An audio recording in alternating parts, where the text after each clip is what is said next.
चौरासिया। अच्छा, इधर 10 ग्लासेस है ना? 10 ग्लास है। तुमको एक एक करके इस तरफ देखो, इस तरफ देखो, ग्लास की तरफ देखो, ठीक है? इसके तुमको एक एक करके इधर अरेंज करना है, ठीक है? एक एक करके। अगर 2 एक ही साथ पे उठ गए तो वो काउंट नहीं होगा, वो हम नहीं गिनेंगे, ठीक है? अच्छा अच्छा,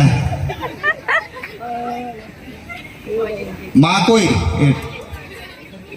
ও একটু বাইরে যাবে।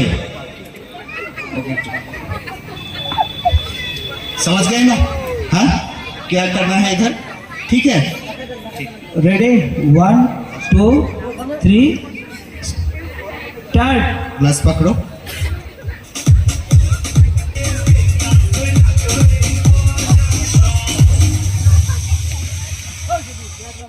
Stop stop stop.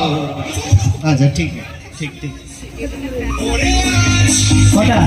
3 আসলে বাচ্চাকে তাও আবার হিন্দিতে দেয়, তাই তো আমার নিজেরই টেনশন হচ্ছে যে আমি ওকে ঠিকঠাক বলতে পারছি কিনা।